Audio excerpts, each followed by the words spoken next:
Hi guys, magandang araw po sa inyong lahat dyan at welcome back to my channel, Kadugsing. Ngayon guys, meron tayong bibisitahin na isang gustong sumubok sa duck industry. Ngayon ay ginagawa na po nila yung kanilang duck house, Balonis Duck Farm. Ayan, constructed na po guys.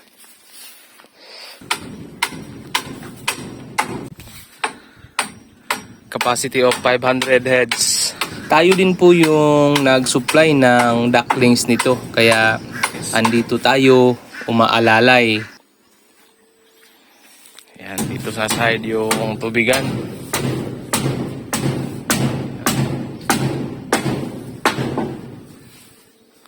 At ventilation sa ibabaw. Yan, mga puging panday. Sa pag-iitikan guys, hindi naman necessary na mamahalin na duck house yung gawin nyo. Ang una talagang purpose natin ay alamin kung paano alagaan ng tama yung mga itik para maganda yung production nila. Para kung meron man tayong mga error ay hindi tayo madi-discourage kasi nga napakalaking capital yung nilabas natin sa umpisa. Napakalawak yung area. Ayan.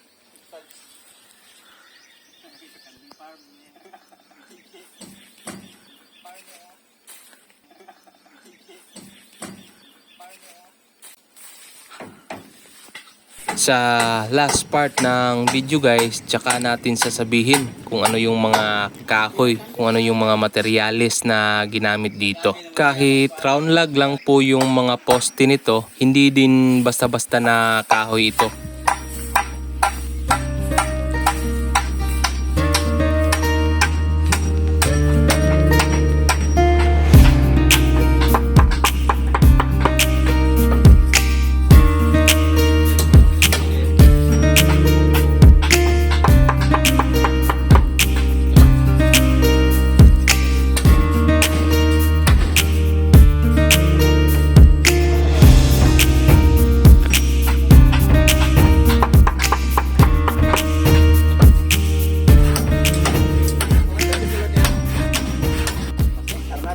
Guys, daghang kang bios ba bios.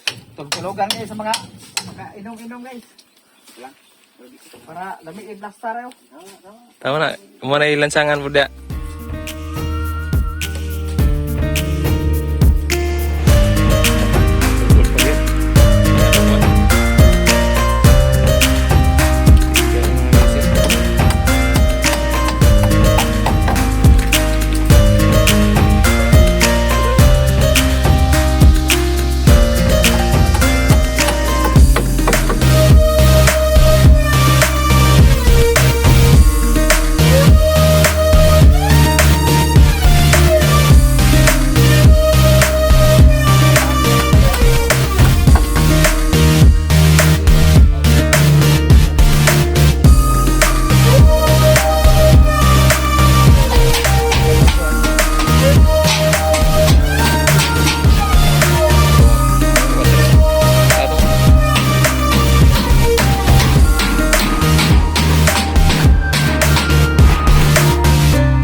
Ayan guys.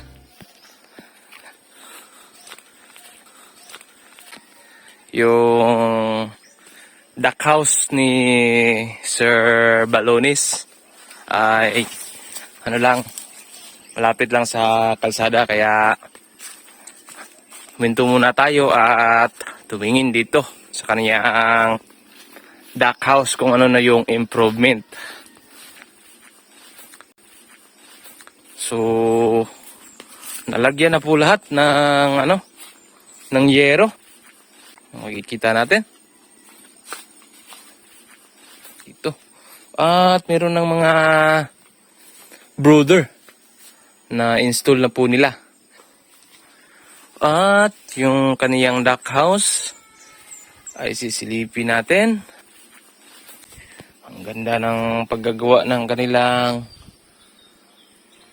flooring ng kanilang tubigan. Ayan guys. Ayan. At ang mga harang ay doon. So kulang pa ng kawayan. Doon sa may tubigan na part, sa may PVC. Ayan, at mayroong daanan dito ng tao. Siguro harangan na lang nila ito ng kaunti dito. Para hindi mahirapang pumasok dito kapag magpapakain na. Yung mga karpintero na sinusuhulan nila ng arawan, pinapa-stop na po, at ang nag-continue na lang sa paggawa nito ay yung caretaker ng mga itik dito sa farm ni Sir Balones. Kung makikita nyo, maganda talaga pagkagawa guys.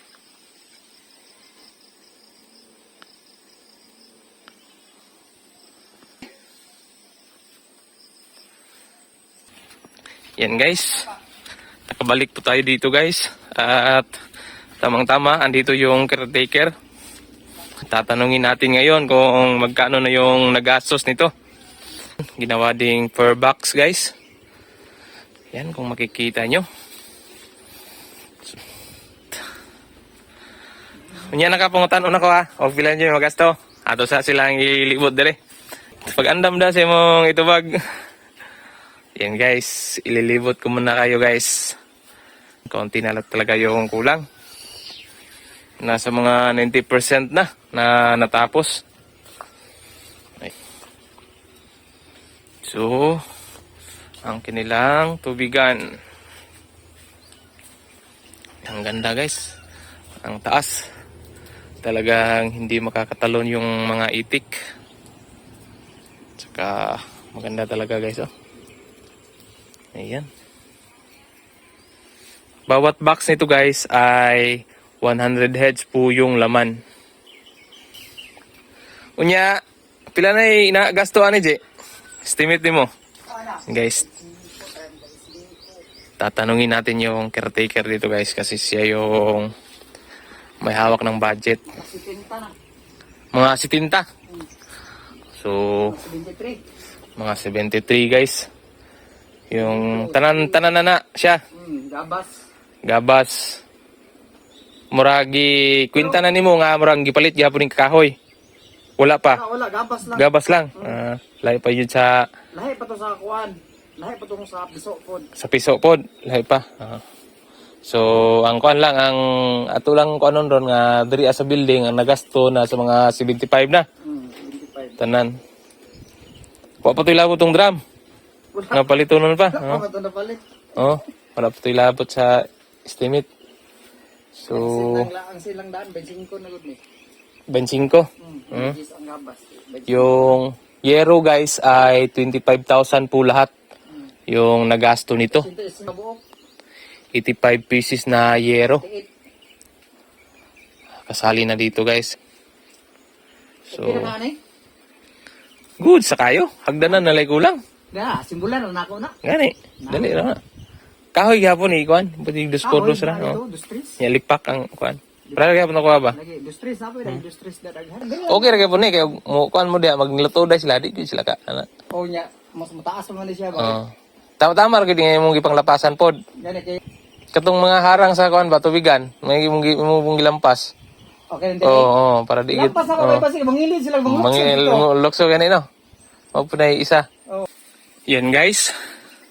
Pang-apat na balik na natin to dito guys, at finally tapos na po yung kanilang kulungan ng itik. Itong dalawang hagdanan na pala ang kulang guys. Ayan. Talagang napakaganda pagkagawa. Yan, ito yung hagdanan guys. Oh. Ayan. Doon pa. Ngayon guys, ano-anong mga kahoy ba yung ginamit nila dito sa kanilang building? Yan, kung makikita natin ay round log lang po yung ginamit nila sa poste. At hindi din basta-bastang kahoy ito guys, yung round log. Solid din ito. Napakatagal mabulok. Hindi inaanay. Talagang ito yung mga kahoy dito na ginagawa talagang kubo na tatagal ng mga 6 na taon. At yung mga kahoy naman dito guys na pinagkabitan ng mga yero ay ito yung tinatawag namin dito na mantalisay or magtalisay. Yan. Then, sabi naman nila ay kaya din ito sa mga basa. Katulad dito sa tubigan ay hindi naman daw madaling mabulok kapag laging nabababad sa tubig or laging nababasa. So, yan po yung sabi nila, yung magtalisay. At dito naman guys, mga kawayan na lang yung harang para maka-flow talaga yung hangin. Then, ang pinaka-importante yung ventilation sa itaas para mas matagal mabulok yung mga yero. Dahil yung singaw ng mga ipot ng itik ay talagang napaka-acid. Yan po yung napapansin natin doon sa ating mga duck house. So, ganito kataas ay talagang saktong-sakto na ito. Kapag tag-init, hindi na masyadong maapektuhan yung mga itik dito sa ibaba. Ang kulang na lang nito guys ay yung mga brooder. Hindi pa nila na-install lahat. At, ayan, kung makikita nyo yung kanilang rampahan. At ang ginamit naman nila na screen guys ay ito lang yung mga class C na mga screen. Yung class E, yun talaga yung yun talaga yung matagal mapunit kasi makikita nyo na round talaga yung kanyang grano sa kanyang screen. So ito na sa mga class B or class C na type na screen. At ang maganda gamitin guys ay yung 1/2 or 3/4. Kasi ito number 1 kasi ito na number 1 na size yung butas. So ang maganda gamitin yung 3/4 or yung 1/2 dahil mas matibay. Kasi nga maliliit yung kanyang butas. Yun po yung ating naobserbahan din sa ating duck house doon. Talagang nakapaka pulido. Matataas yung mga harang para hindi talaga makalipat yung ibang mga itik. Yun lang kasi yung problema kapag naka-pair box tayo.